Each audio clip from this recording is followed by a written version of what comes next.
ومواله ولا حول ولا قوة إلا بالله رب اشرح لي صدري ويسر لي أمري واhlul 'uqdatam min lisani yafqahu qawli. Baik, kita akan melanjutkan kajian kita membahas tentang puasa. Memang idealnya sudah khatam sebelumnya ya, sebelum kita berpuasa sudah menyelesaikan pembahasan puasa. Namun karena ya banyak sekali perinciannya jadi belum sempat menyelesaikannya. Insya Allah dalam mungkin 2 atau 3 pertemuan akan khatam insya Allah. Baik, sekarang saya akan share screen dulu.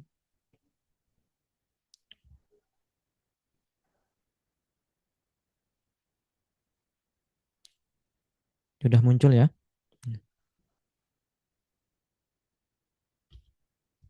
Sudah, Ustaz. Hmm. Baik, kita telah sampai pada syarat-syarat wajib puasa. Kalau terbitan yang terbaru ya dari entah mungkin ringkasan dari Manarul Huda itu langsung halaman pertama adalah syarat-syarat wajib puasa, langsung dari sini. Adapun yang sebelum-sebelumnya itu nggak dibahas. Nah, untuk yang daurah kemarin kami juga laksanakan daurah di sini. Mulainya di sini, dari sini. Orang-orang yang wajib berpuasa. Syarat-syarat wajib puasa. Puasa Ramadan hukumnya wajib bagi setiap muslim yang balik, berakal, dan mampu berpuasa. Tidak sah puasa yang dilakukan oleh orang kafir asli atau orang kafir murtad. Kalau ada orang kafir puasa, nggak sah karena ini adalah ibadah dan ini ibadah hanya sah dilakukan oleh orang yang muslim. Begitu pula orang yang murtad, orang yang keluar dari agama Islam, baik dia keluarnya dikarenakan perbuatan, perkataan ataupun keyakinan. Begitu juga perempuan yang sedang haid atau nifas, itu tidak sah puasanya. Terus apakah boleh dia menahan diri dari hal-hal yang membatalkan puasa? Ya boleh-boleh saja. Yang penting jangan diniatkan puasa. Misalnya ketika ada keluarganya yang sahur, ya dia ikut sahur, nggak apa-apa. Keluarganya berbuka, dia ikut berbuka. Dan selama siang hari dia tidak melakukan hal-hal yang membatalkan puasa. Itu boleh-boleh saja. Akan tetapi jangan diniatkan puasa karena tidak sah. Seandainya keduanya tetap berpuasa pada waktu keluar darah, maka puasanya tidak sah dan keduanya berdosa serta tetap wajib mengkodok puasanya. Jadi kalau haid ya sudah jangan puasa, begitu pula ketika nifas jangan berpuasa. Kalau sekedar menahan diri dari makanan, minuman, ya boleh-boleh saja tapi jangan diniatkan puasa karena itu malah berdosa, tidak sah dan berdosa.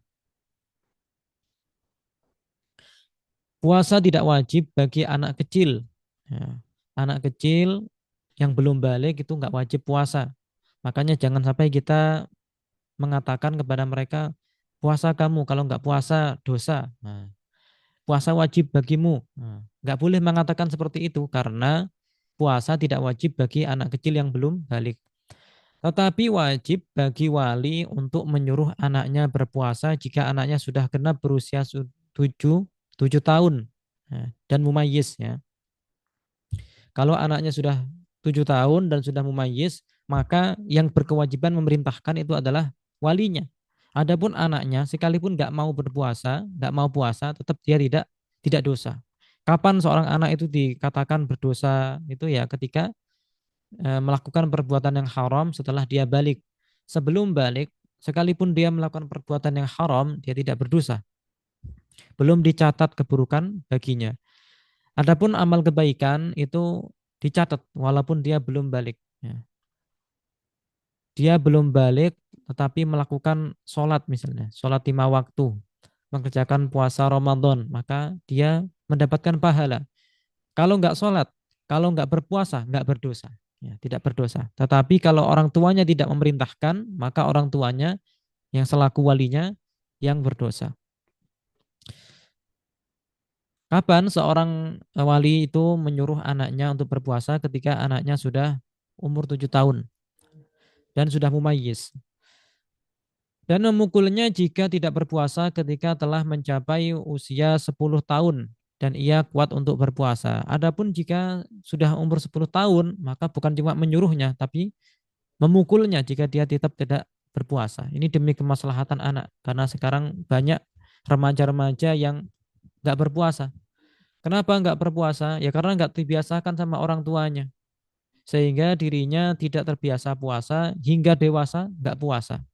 Puasa kita merasakan ringan karena apa? Karena dari kecil kita sudah terbiasa puasa.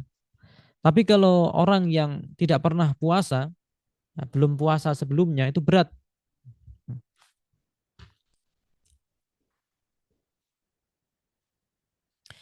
Puasa juga tidak diwajibkan bagi orang gila dan ia tidak wajib mengkodok. Kalau orang gila maka tidak ada kewajiban mengkodok. Baik dia gilanya terus menerus ataupun terputus-putus. Misalnya dia sebulan Ramadan itu gila, penuh 30 hari. Gila terus. Maka di situ dia tidak wajib mengkodoknya. Sekalipun di bulan-bulan yang lain dia dalam keadaan sadar, ya, dalam keadaan sehat, nggak gila. Hanya di bulan Ramadan ketepatan di situ gila. Maka dia tidak ada kewajiban puasa baginya dan nggak ada kewajiban untuk mengkodok. Bagi orang sakit yang membahayakannya jika ia tetap berpuasa dan bagi orang yang sedang dalam perjalanan jauh, musafir di bulan Ramadan tidak diwajibkan berpuasa. Sebentar ya.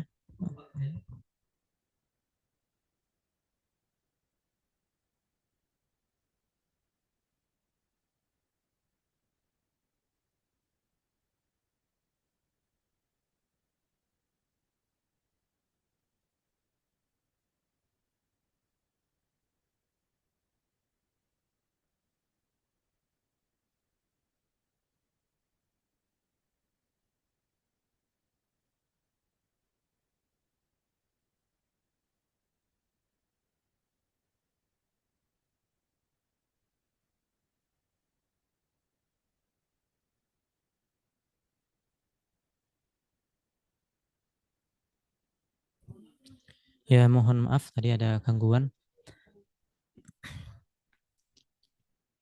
Bagi orang yang sakit yang membahayakannya jika ia tetap berpuasa dan bagi orang yang sedang dalam perjalanan jauh musafir di bulan Ramadan tidak diwajibkan berpuasa. Orang yang sakit yang sekira sakitnya tersebut membahayakan jika dia berpuasa. Misalnya jika dia berpuasa dia akan meninggal atau kehilangan salah satu anggota badannya atau penyakitnya akan semakin lama karena sebagian penyakit itu harus minum obat rutin sehari misalnya berkali-kali 3 kali misalnya dan di antara waktunya itu di siang hari sehingga jika itu nggak dilakukan tepat pada waktunya penyakitnya akan semakin lama. Nah, semacam itu maka dia boleh untuk tidak berpuasa di waktu itu namun ini wajib mengkodok. Tapi wajib bagi keduanya mengkodok puasa yang dia tinggalkan. Orang yang meninggalkan puasa karena sakit dan juga orang yang musafir itu boleh dia tidak berpuasa tetapi dia wajib mengkodoknya di hari lain. Ya.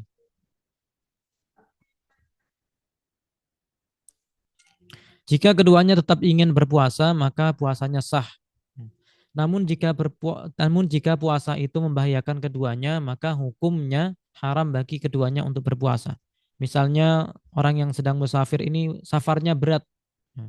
Walaupun sekarang safar itu rata-rata ringan karena kendaraan sudah memadai. Kalau dulu safar memakai onta misalnya, itu sangat berat sekali kalau berpuasa. Sekarang walaupun safar itu ringan pakai pesawat ataupun pakai kereta api itu kan ringan, tetap boleh untuk tidak berpuasa. Kalau seandainya dia berpuasa, puasanya sah. Tapi jika safarnya itu membahayakan untuknya, seandainya dia berpuasa itu berbahaya untuk badannya, maka jangan berpuasa. Itu tidak baik seperti itu, haram hukumnya. Begitu pula orang yang sakit parah, dia tetap paksakan puasa itu puasanya sah. Tetapi jika membahayakan untuk badannya, maka ini hukumnya haram. Sekarang catatan untuk musafir. Musafir jika ingin tidak berpuasa di hari pertama perjalanannya, maka ia wajib meninggalkan atau keluar dari daerahnya sebelum terbit fajar. Jadi dia harus keluar dari daerahnya sebelum terbit fajar. Yang dimaksud dengan daerahnya itu apa? Apakah kecamatannya atau kabupatennya atau desanya, bukan itu ya. Kalau misalnya daerahnya itu ada pagarnya, tapi kalau di Indonesia nggak ada ini. Di sebagian daerah di luar negeri, seperti di kota Haror, kotanya guru kita Syekh Abdullah Al-Harori, di kota Haror, itu ada pagernya, dipagarin. Sehingga ketika orang keluar dari pagar itu namanya sudah keluar dari daerah. Hmm.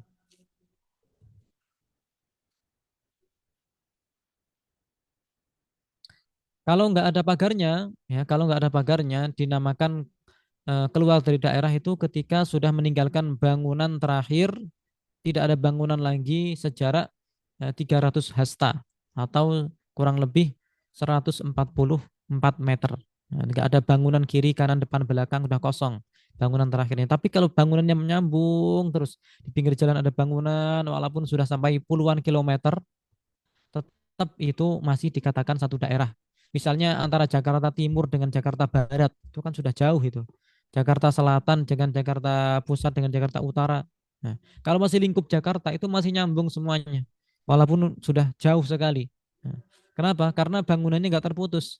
Maka itu belum dinamakan keluar dari daerahnya. Itu belum dinamakan safar. Nah, tapi kalau misalnya naik pesawat, nah itu sudah terbang, nah itu sudah meninggalkan daerahnya. Hmm. Meninggalkan daerahnya. Dia harus meninggalkan daerahnya kapan? Sebelum terbit fajar. Kalau dia meninggalkan daerahnya atau memulai safar itu setelah terbitnya fajar, maka di hari itu dia tidak boleh berpuasa. Dia tidak boleh membatalkan puasanya. Dia wajib berpuasa. Puasa juga tidak wajib bagi orang yang sudah tua renta, yang lemah karena ditakutkan akan celaka dan mati. Akan tapi ada yang dia lakukan yaitu membayar fidyah ya, nanti akan dijelaskan. Memang tidak diwajibkan puasa dalam keadaan seperti itu, dalam keadaan tua renta yang lemah, nggak kuat lagi untuk berpuasa, tetapi kewajibannya adalah membayar fidyah. Akan ada pembahasannya di bawah nanti. Baik, di antara hal-hal di atas orang yang wajib untuk berpuasa, apakah ada yang ditanyakan yang terkait dengan ini ya? Nanti akan ada pembahasannya masing-masing soalnya. Silahkan,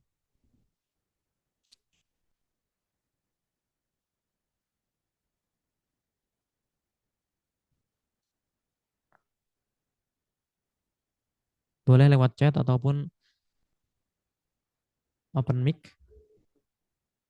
Ustaz, tadi Ustaz bilang kalau di tempat guru kita Haror itu kayak mana Ustaz tadi Ustaz? Kurang Di jelas Ustaz. Kota Haror itu dikelilingi dengan pagar. Nah, pagarnya bukan pagar besi ya, maksudnya pagar itu ya tembok semacam itu. Sehingga ketika keluar dari pagar itu dinamakan sudah meninggalkan daerahnya, sudah musafir.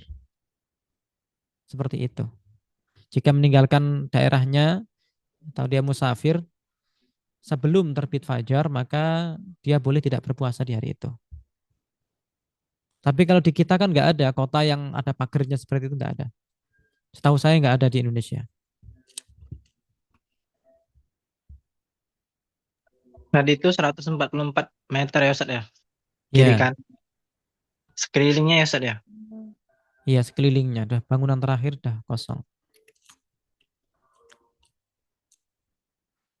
Baik Kalau Ustaz. di desa mungkin gampang ya, karena desa banyak sawahnya, banyak itu sudah dianggap beda daerah nanti.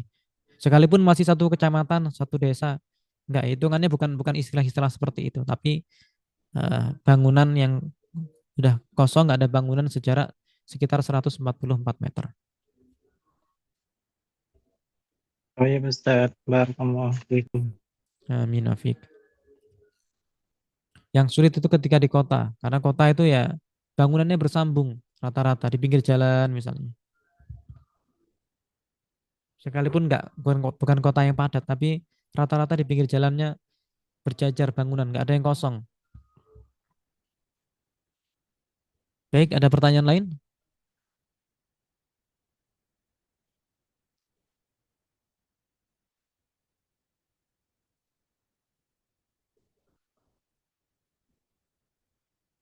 Assalamualaikum Ustaz. Waalaikumsalam. Ustaz, Kalau musafir itu kalau seandainya berangkatnya itu siang, tapi dia sudah melewati balat, itu berarti sudah termasuk musafir, Ustaz. Kalau dia berangkatnya siang, maka tidak boleh dia membatalkan puasanya. Dia harus melanjutkan puasa tersebut.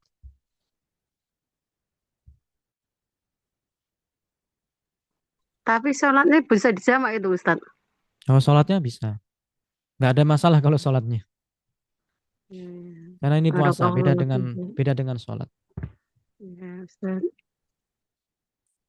Tapi kalau ukurannya ya safarnya itu ya berarti ya safar yang jamak qashar itu. Ukuran safarnya sama. Tapi hukum hukumnya kalau untuk jamak qashar kan nggak harus dari sebelum terbit fajar. Dia boleh berangkat dari siang, boleh berangkat dari sore. Yang penting jaraknya aja kalau untuk sholat jamak qashar. Tapi untuk puasa dia harus meninggalkan daerahnya sebelum terbit fajar.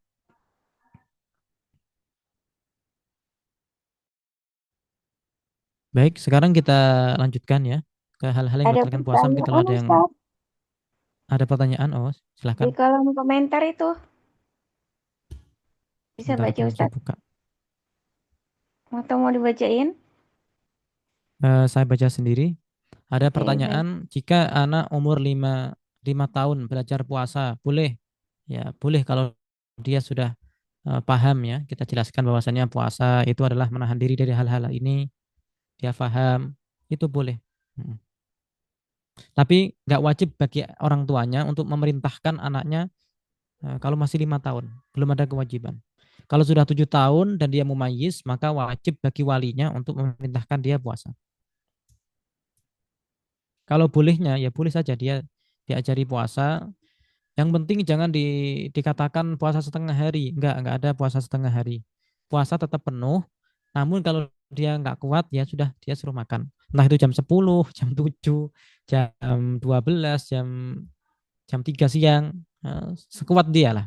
Kalau enggak kuat tetap kita persilahkan untuk makan karena belum wajib untuk berpuasa.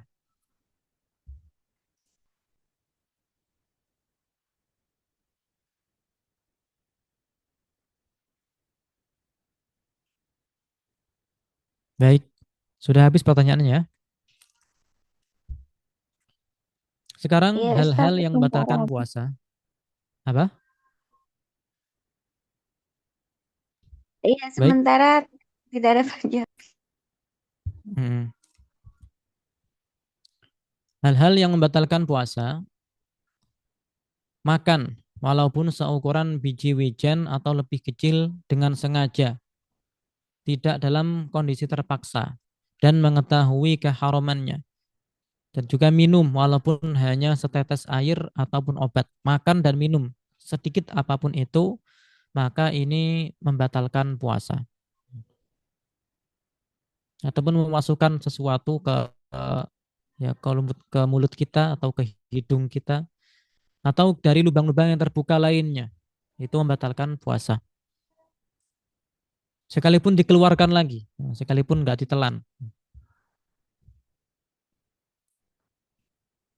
Catatan, debu jalanan dan ayakan tepung tidak membahayakan bagi orang yang sedang berpuasa.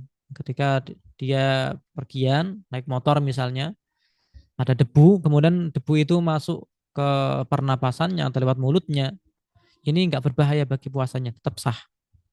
Begitu pula orang yang kerjaannya itu membuat kue, dan ada tepung-tepung yang bertebaran, kemudian masuk ya, masuk ke pernapasannya atau ke mulutnya, tertelan ya, tidak sengaja, maka itu juga tidak membatalkan puasanya.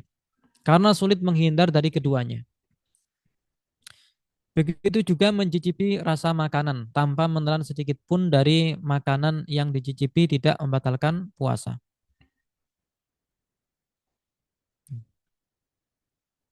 Ini perlu diperhatikan ketika mencicipi, ini memang boleh tetapi makruh ya.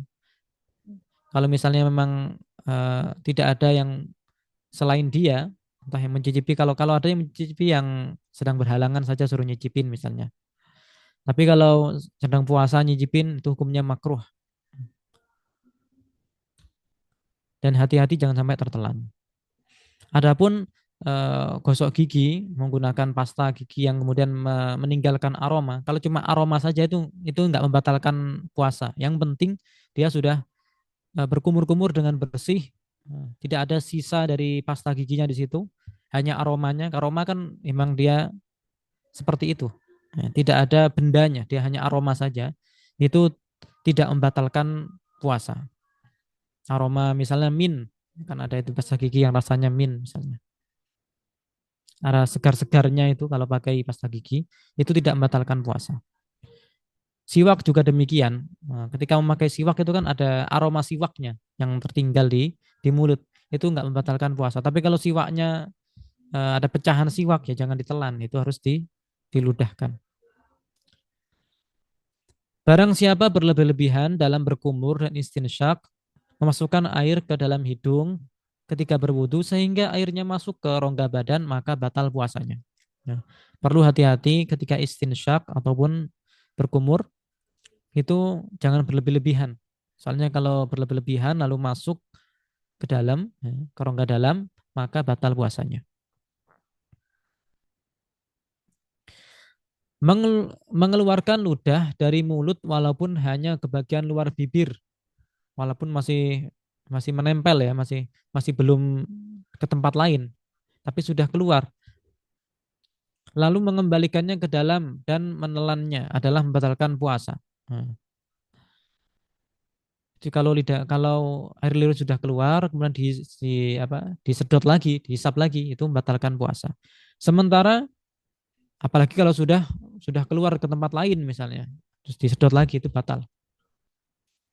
Sementara selama ludah masih berada di lidahnya atau di mulutnya, sekalipun itu memenuhi mulutnya, maka tidak membatalkan puasa jika ditelan.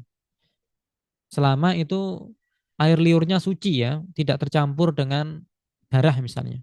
Kalau bercampur dengan darah ya nggak boleh telan.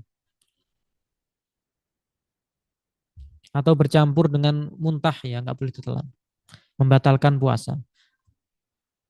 Bahkan bila ada orang yang mengumpulkan ludahnya di mulut kemudian ia menelan kembali, itu tidak membatalkan puasanya selama ludahnya itu masih murni, yakni tidak berubah. Adapun mengenai menelan dahak, terdapat perincian sebagai berikut. Jika ditelan dari bagian luar, zahir mulut, maka membatalkan puasanya. Sudah keluar dahak, sudah keluar, nah, baik itu masih dalam mulut tetapi sudah melewati makhrajnya hak, ditelan lagi, maka itu batal puasanya. Jika masih berada di bawah makhraj tempat keluarnya hak, maka tidak membatalkan puasanya. Masih di bawah, kalau hak itu kan di tengah-tengah tenggorokan. Kalau sudah di atas tenggorokan ditelan itu batal, tapi kalau masih di bawah di tenggorokan, pangkal tenggorokan ditelan lagi, itu tidak membatalkan puasa. Itu menurut pendapat Imam Asy-Syafi'i ya, yang kita baca tadi. Sedangkan menurut pendapat Imam Abu Hanifah, dahak tidak membatalkan puasa, meskipun ditelan setelah dahak berada di lidah. Sudah di lidah, ditelan lagi, itu tidak membatalkan puasa menurut pendapat Imam Abu Hanifah. Sedangkan jika seseorang menelan ludah yang telah berubah karena asap rokok, nah, misalnya yang dihisap sebelum fajar atau karena hal yang lainnya, maka batal puasanya. Kalau dia merokoknya di siang hari setelah terbit fajar, ya dia tanpa menelan ludahnya pun sudah batal ya, karena dengan merokok itu ada benda-benda yang masuk ketika dihisap ke dalam. Nah ini misalnya sebagian orang itu sebelum terbit fajar dia ngerokok, di akhir-akhir sahur dia merokok. Nah, sampai masa penghabisan sahur, merokok. Ini seharusnya setelah merokok berkumur-kumur agar tidak ada sisa-sisa dari rokok itu. Karena kalau tidak berkumur-kumur, air ludahnya akan berubah dengan asap rokok itu. Sehingga jika dia menelan air ludah itu setelah terbit fajar, maka batal puasanya. Jika seseorang muntah tanpa sengaja, nah, kalau seorang muntah dengan sengaja, dari awal sudah batal puasanya. Sekarang jika ada orang yang muntah tanpa sengaja, dia dalam perjalanan mabuk kendaraan, muntah. Lalu setelah berhenti muntahnya, ia menelan ludah sebelum mensucikan mulutnya. Maka puasanya batal karena ludah tersebut telah menjadi najis sebelum muntah yang sampai ke mulut. Makanya kalau dalam keadaan pergian kita masih berpuasa misalnya karena safarnya dimulai di pagi hari atau di siang hari. Kalau muntah, kalau muntah buru-buru cepat terus setelah selesai muntahnya ya, kumur-kumur. Nah, kumur-kumur pakai air yang suci. Kemudian dengan itu air ludahnya menjadi suci lagi. Nanti boleh dia menelan ludahnya. Kalau tidak seperti itu, berarti air ludahnya masih najis karena terkena muntah tadi. Sedangkan asap yang masuk dan mencapai rongga badan orang yang berpuasa dari penghisapan rokok yang duduk di dekatnya, di mobil misalnya, maka itu tidak membatalkan puasanya. Kalau perokoknya itu batal puasanya, tapi kalau yang di sampingnya yang nggak merokok itu nggak batal puasanya. Demikian pula asap bakhur, pewangian dari kayu yang dibakar seperti gaharu, dan mencium aroma minyak wangi tidaklah membatalkan puasa. Beda halnya dengan asap rokok bagi orang yang menghisapnya, bagi perokok. Ini membatalkan puasanya karena ada bagian-bagian kecil yang terpisah dari tembakau yang terbakar itu yang masuk ke rongga badan penghisapnya. Injeksi melalui kemaluan dan dubur membatalkan puasa. Misalnya dimasukkan obat dari kubul ataupun dubur, kemaluan depan maupun belakang, maka itu membatalkan puasa. Jadi yang membatalkan puasa bukan cuma lewat mulut saja ya, dari lubang-lubang yang terbuka. Lubang-lubang yang terbuka itu ada mulut, ada hidung, kemudian ada kubul, ada dubur. Itu lubang-lubang yang terbuka. Adapun telinga itu diperselisihkan oleh para ulama, sebagian mengatakan itu lubang terbuka, sebagian lagi mengatakan tidak terbuka. Kalau mata itu jelas tidak terbuka ya. Nah, nyatanya mata kita nggak terbuka. Itu hanya kalaupun terserap sesuatu itu bukan terbuka tapi melalui apa itu istilahnya ya, penyerapan. Bukan melalui rongga yang terbuka. Atau misalnya seseorang perutnya dilubangin. Nggak tahu kalau perutnya manusia itu bisa dilubangin atau enggak ini untuk keperluan medis. Seandainya dilubangin lalu dimasukin sesuatu dari situ, maka batal puasanya karena itu sampai ke dalam perut melalui lubang yang terbuka. Atau kepalanya dilubangin kemudian dimasukin sesuatu, maka itu juga membatalkan puasa. Karena itu melalui rongga yang terbuka. Adapun infus itu tidak melalui rongga yang terbuka, itu melalui aliran darah ya.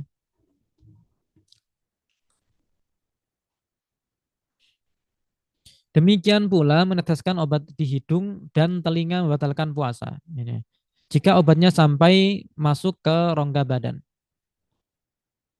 Menurut pendapat yang lain, tetesan di telinga tidak membatalkan. Kalau misalnya dia punya keperluan untuk meneteskan obat di telinganya, nggak apa-apa, dia ikuti pendapat yang mengatakan meneteskan sesuatu di telinga tidak membatalkan puasanya. Atau telinganya sering gatal, sehingga dia perlu mengkorek-korek telinganya. Nah, dia boleh memakai pendapat yang mengatakan telinga bukan rongga yang terbuka, sehingga puasanya tidak batal. Tapi kalau kita sehat-sehat saja, kita berhati-hati sajalah. Kalau mau bersihkan telinga, netesin telinga, ada apa, ya di waktu malam hari saja, ketika tidak berpuasa. Untuk berhati-hati kita. Sedangkan obat tetes mata maka tidak membatalkan puasa. Demikian pula suntikan di kulit, nadi ataupun otot itu semuanya tidak membatalkan puasa. Orang yang pingsan pada siang hari puasa kemudian sadar dan tidak berlangsung 1 hari penuh maka tidak batal puasanya. Namun jika pingsannya itu berlangsung 1 hari penuh dari terbit fajar hingga terbenam matahari maka puasanya tidak sah. Kalau ada orang pingsan, asalkan pingsannya itu tidak seharian penuh, misalnya dia malam sudah niat berpuasa, ternyata sebelum terbit fajar dia pingsan. Dia bangun jam 12 siang. Jam 1-nya dia pingsan lagi sampai maghrib. Nah, dia belum sempat merasakan mungkin lapar hausnya karena cuma 1 jam dia terbangun.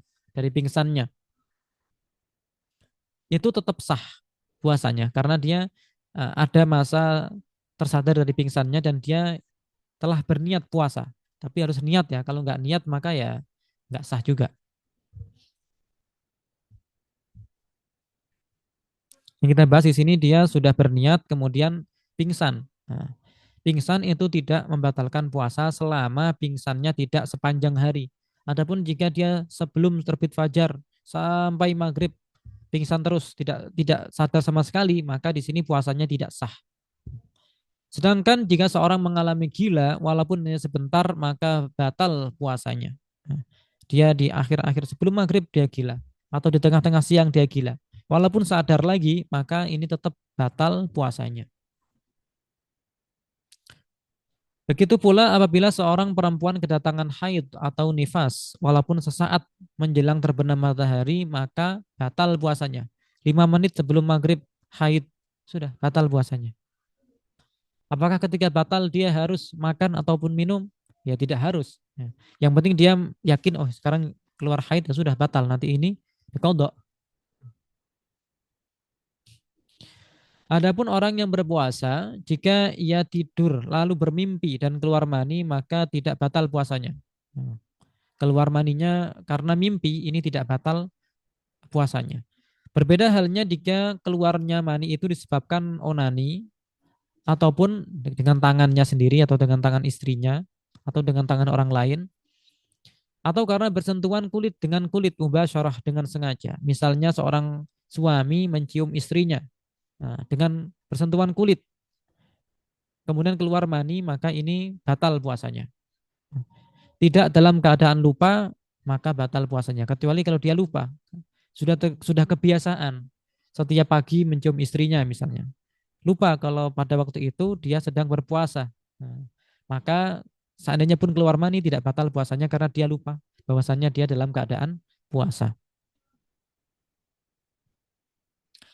Orang yang bersetubuh pada siang hari Ramadan dengan sengaja serta ia ingat bahwa ia sedang berpuasa dan tidak dipaksa, maka puasanya batal walaupun tidak sampai keluar mani karena bersetubuh saja itu membatalkan puasa walaupun tidak keluar mani. Adapun jika bersetubuh karena lupa, maka tidak batal puasanya dan tidak wajib mengqadha. Sebagaimana orang yang makan dan minum kalau lupa ya tidak batal puasanya dan tidak ada kewajiban untuk mengqadha.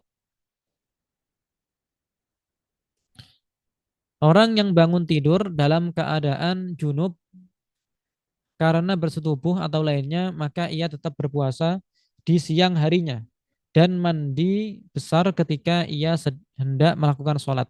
Berarti enggak diharuskan harus mandi dulu kemudian berniat, enggak ya? Boleh seseorang itu berpuasa, niat puasa, padahal dia masih junub. Nggak ada masalah. Bahkan seandainya seharian penuh dia tidak mandi besar, ya dia berarti nggak sholat ya. Ya dosa karena nggak sholat, tetapi puasanya tetap sah. Karena boleh-boleh saja, ya, boleh-boleh saja dia berpuasa dalam keadaan seperti itu.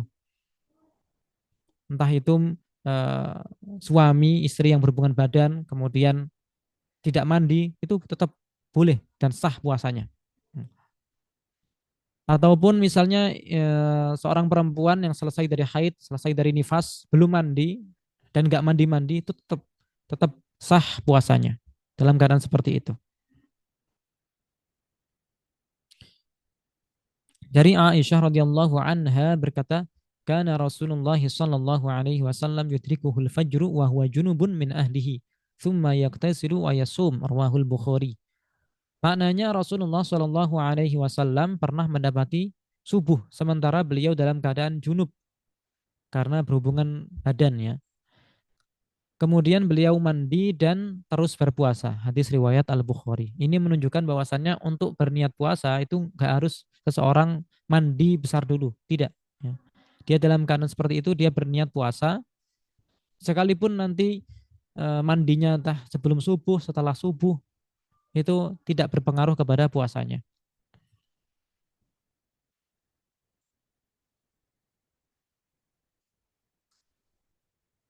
Ya, kita lanjutkan sedikit lagi. Juga termasuk yang membatalkan puasa adalah jatuh dalam kekufuran dengan sengaja, yakni bukan karena sabqul lisan. Artinya kalau dia perkataan yang mengeluarkan seorang dari agama Islam, dia dengan sengaja mengucapkannya, bukan dengan sabqul lisan. Bukan artinya menyengaja untuk kekufuran ya.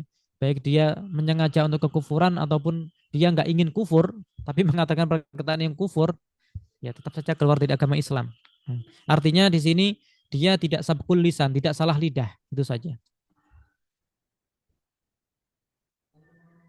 Ingin mengatakan misalnya Allah Maha Adil, nah, itu kan benar, tapi dia sabqul lisan, lisannya salah, lalu dia mengatakan Allah tidak adil, nah, itu kan sabqul lisan. Dia menghendaki Allah Maha Adil, tetapi yang terucap di mulutnya dia mengatakan Allah tidak adil. Nah, padahal orang yang mengatakan Allah tidak adil itu hukumnya keluar dari agama Islam, riddah. Meskipun seorang tersebut hanya bergurau atau dalam kondisi marah, tidak dalam keadaan dipaksa. Baik ingat bahwa ia sedang berpuasa atau lupa, karena tidaklah sah ibadah yang dilakukan oleh orang kafir. Dan ini sudah kita bahas cukup rinci pada pertemuan yang kemarin. Mencium istri yang bisa merangsang syahwat bagi orang yang sedang berpuasa, hukumnya makruh. Ketika ada suami mencium istri dan dia itu menyebabkan syahwat, maka ini hukumnya makruh. Dan jika ia khawatir akan keluar mani, maka hukumnya haram. Ketika kalau dia mencium istrinya, dia khawatir bahwasanya kalau dia mencium akan keluar mani, maka hukumnya haram untuk mencium istrinya. Tetapi tidak membatalkan puasa kecuali jika sampai keluar mani. Kalau ternyata mencium dan kemudian keluar mani, maka ya batal puasanya. Kalau ternyata nggak keluar mani, maka nggak batal puasanya. Adapun hadis atau yang diriwayatkan yang dikatakan oleh orang-orang khamsun yufattirna shaima an-nadratul muharramatu wal kadibu wal ghibatu wan namimatu wal qublah. Katanya 5 hal yang menyebabkan batalnya puasa: melihat yang diharamkan, dusta, ghibah yaitu membicarakan aib orang lain di belakangnya, namimah mengadu domba, dan mencium, maka ini tidak ada dasarnya. Berarti ini bukan perkataan Rasulullah Shallallahu Alaihi Wasallam. Ada sebagian orang yang menisbatkan ini kepada Rasulullah lalu menamainya sebagai hadis. Akan tetapi ini adalah bukan sabda Rasulullah atau dikatakan hadis dusta. Artinya tidak pernah dikatakan oleh Rasulullah atau hadis palsu. Maka ini tidak ada dasarnya. Sebaliknya ini adalah kebohongan yang dinisbatkan kepada Nabi Muhammad SAW. Tapi sebagian dari kelima hal tersebut bisa menghilangkan pahala puasa seperti namimah. Namimah itu mengadu domba, seperti mengatakan kepada A bahwasanya B berkata buruk tentang kamu. Kemudian dia bilang ke B bahwasanya si A berkata buruk tentang kamu, sehingga terjadi permusuhan di antara A dan B itu. Maka itu namanya namimah, adu domba. Itu dapat menghilangkan pahala puasa.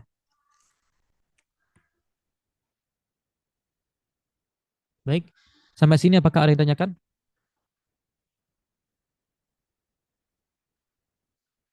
Silahkan. Ustaz, tadi hadis Rasulullah tadi kayak mana Ustaz ya? Yang tadi itu Ustaz. Bukan yang hadis yang bohong itu, yang sebelumnya.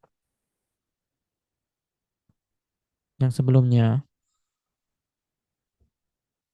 Jadi Sayyidah Aisyah bercerita bahwasannya Rasulullah Shallallahu Alaihi Wasallam mendapati terbitnya fajar atau subuh.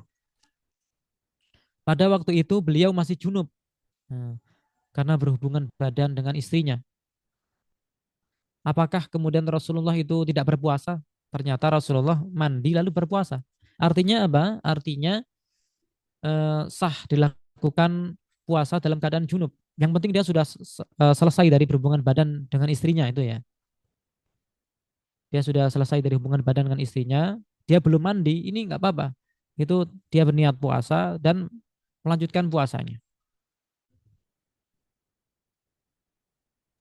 Artinya dia tidak harus mandi sebelum terbit fajar. dia mandi setelah terbit fajar seperti yang dilakukan oleh Rasulullah di sini itu boleh saja. Di sini Rasulullah kapan mandinya? Setelah terbit fajar, yaitu di waktu subuh. Nah, sudah jelas ya? Tapi dia berniat puasanya sebelum terbit fajar kan Ustaz? Ya iya, ya tentu. Tentunya niat puasa sebelum terbit fajar. Baik Ustaz. Barakallahu fiik. Amin afik.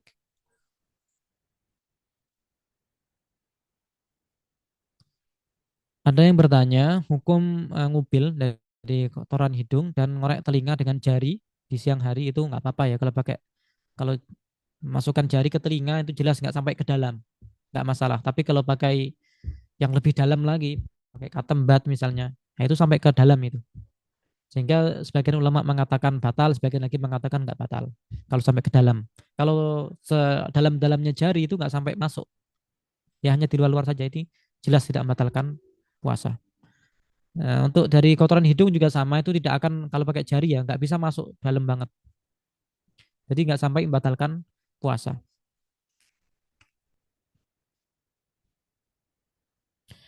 Kemudian nomor dua, orang yang sedang batuk berdahak di siang hari puasa, terus dia sholat. Ketika sholat dahaknya itu mau keluar, sudah melewati makhraj ha. Itu dia gimana? Nah, boleh ya, ketika orang sholat meludah itu boleh. Kalau dia bawa tisu, diludahkan ke tisu, lalu ya tisunya itu ditaruh di saku itu nggak masalah, itu boleh-boleh saja, tetap sah dan itu nggak najis. Kalau misalnya tisunya dibuang di masjid ya jangan, itu mengotori masjid. Tapi kalau di rumah sendiri ya, misalnya dia bawa tisu, ya jaga-jaga kan dia kan tahu batuk berdahak. Lalu dia ketika keluar dahaknya sudah dikeluarkan, lalu ditaruh di lantai nggak masalah karena di rumahnya sendiri. Dan itu kan bukan gerakan yang banyak, ya. Gerakan yang sedikit itu.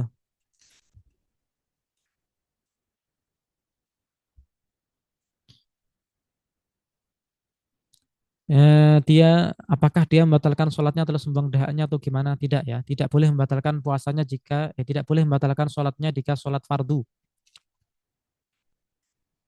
Seandainya nggak bawa tisu gimana? Ya seandainya dia meludah ke tangannya ataupun ke apa itu, ke kerah ke bajunya, seandainya diludahkan seperti itu dahaknya, itu tidak menyalahi syariat, itu nggak apa-apa, itu boleh-boleh saja. Jika tidak apa? Jika bukan sholat yang sunnah, berarti kan dia harus melanjutkan sholatnya itu.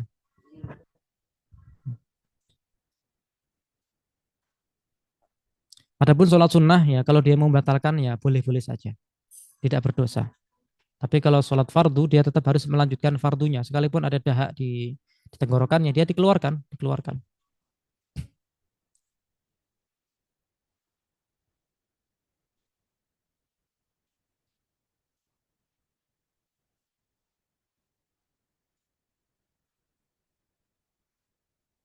Baik, apakah sudah jelas keterangan saya? Mungkin ada yang bertanya tadi merasa kurang jelas, nggak apa-apa tanyakan lagi. Atau mungkin ada pertanyaan lain?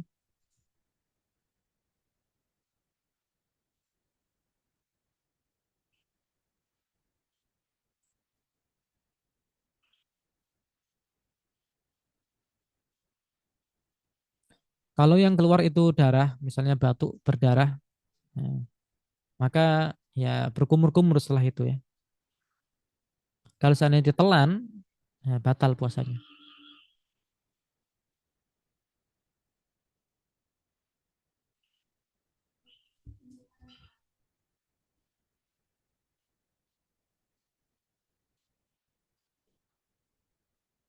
Baik, adakah lagi yang bertanya?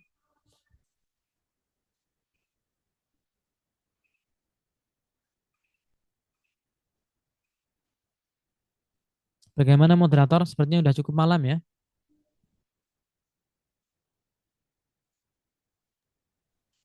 Ya Ustaz, kalau memang nggak ada yang bertanya, silakan Ustaz untuk menutup kajiannya. Ya, insya Allah pada pertemuan berikutnya nanti kita akan melanjutkan tentang kewajiban yang harus dipenuhi oleh orang yang tidak berpuasa dengan sengaja di bulan Ramadan. Ada beberapa di sini. Tapi yang terpenting kita sudah tahu rukun-rukun puasa dan juga hal-hal yang membatalkan puasa. Untuk ini kan keadaan tertentu ya, ada orang yang hanya mengkodok saja, ada orang yang mengkodok dan membayar fidyah, ada yang membayar fidyah saja, itu keadaan-keadaan tertentu yang tidak semua orang di antara kita mengalaminya. Tapi kita juga harus tahu seandainya nanti terjadi pada diri kita, keluarga kita itu bagaimana hukumnya. Baik. Nah, sepertinya sudah tidak ada yang bertanya lagi. Marilah kita tutup kajian pada malam hari ini dengan bacaan tahlil. La ilaha illallah. Allahumma salli ala sayyidina Muhammad wa ala alihi wa sahbihi wa sallim. Rabbi ghfirli wa liwalidayya wa lil mu'minina wal mu'minat. Alhamdulillahi rabbil alamin. Assalamualaikum warahmatullahi wabarakatuh.